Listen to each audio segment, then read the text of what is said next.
to Dana about it, he thinks I'm crazy that I want to fight again. And I can't understand that. I don't, because he remembered me screaming into the camera with a red mohawk and fangs on my gum shield. He shouldn't be surprised that I still want to fight. And I've spoken to him 3 or 4 times about it. He just doesn't seem to want to entertain the idea of it. And so now I've decided to go the social media route and cause a bit of a stir in that way. And the names I'm calling out obviously add to the excitement as well. Yeah, sure. I mean, a closed mouth doesn't get fed, as they say. So a lot of people, they shout on social media. Can you tell us a little bit more about those conversations you had with Dana White?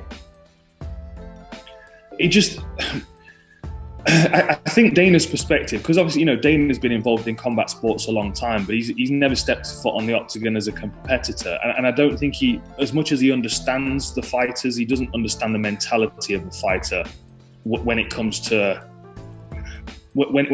our perspective of ourselves and what we believe of ourselves, what we think we're capable of.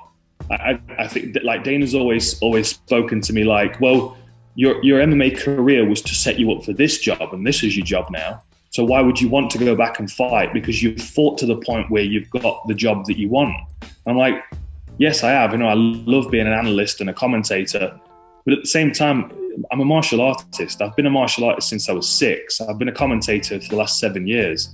It's like my life is martial arts. My job is commentary, and I've been neglecting my true nature if I wasn't to try and step back in there and compete again. Yeah, and it's quite a while since you fought. You retired, or your last fight was at 30. I want to speak a little bit about kind of the reasons why that came about.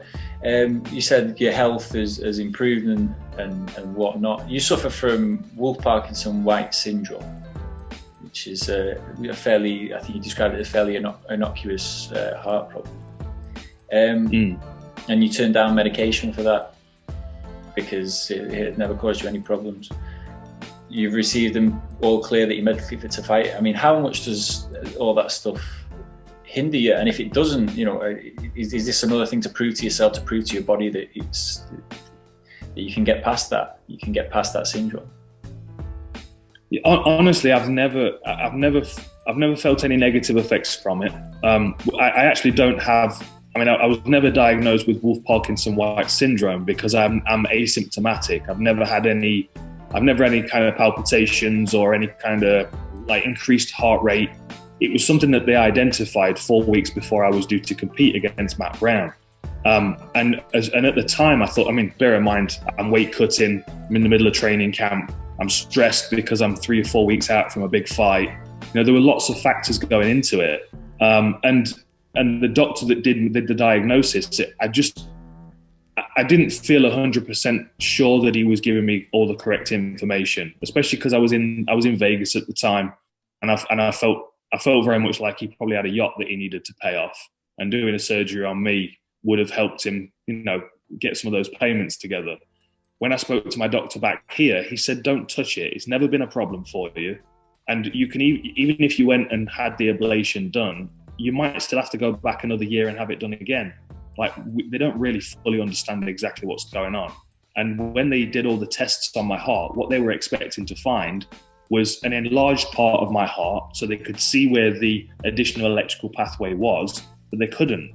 Like, they did all kinds of tests and research, and they couldn't basically give me a clear opinion of what it was. They actually said they just want to go in and have a look.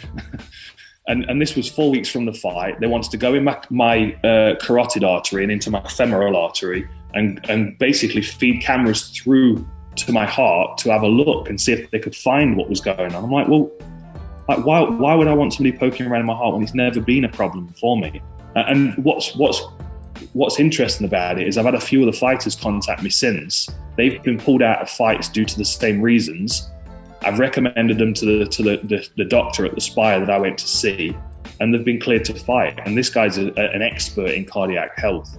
It took me a bit of time to find him and to go and do the tests, but I've never ever felt like it's held me back. If anything, I feel like it's a superpower. If I've got 2 heartbeats, you have to kill me twice.